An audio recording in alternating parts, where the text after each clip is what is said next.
Hello guys, magandang tanghali po sa inyong lahat. Sa ngayon po, nandito kami sa Barangay Taganito. Ito po ay napakalaking mining po dito. Ito yung lupa na kinukuha nila upang gawing metal. Dadalhin po ito sa ibang bansa. Yung iba naman na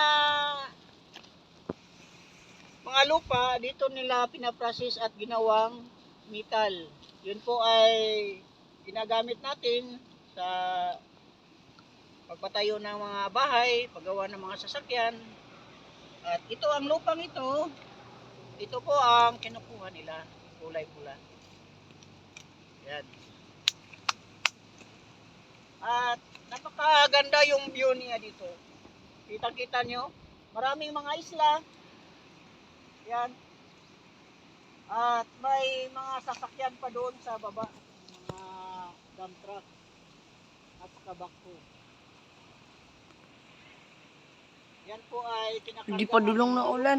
upang ikarga doon sa barko. Yung ulan, di pa dulong na. Marami namang mga barko doon sa Taganito, pero dito wala ngayon.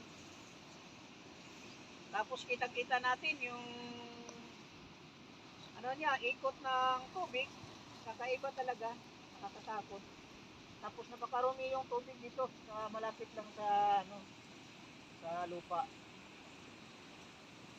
Yan. Sa ngayon po mga kaibigan, ano po dito?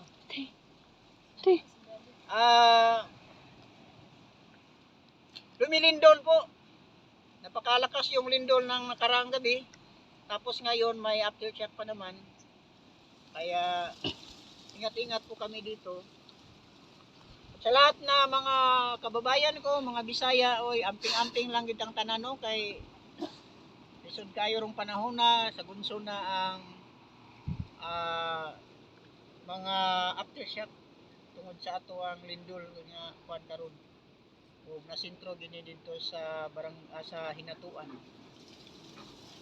Kagabi medyo malakas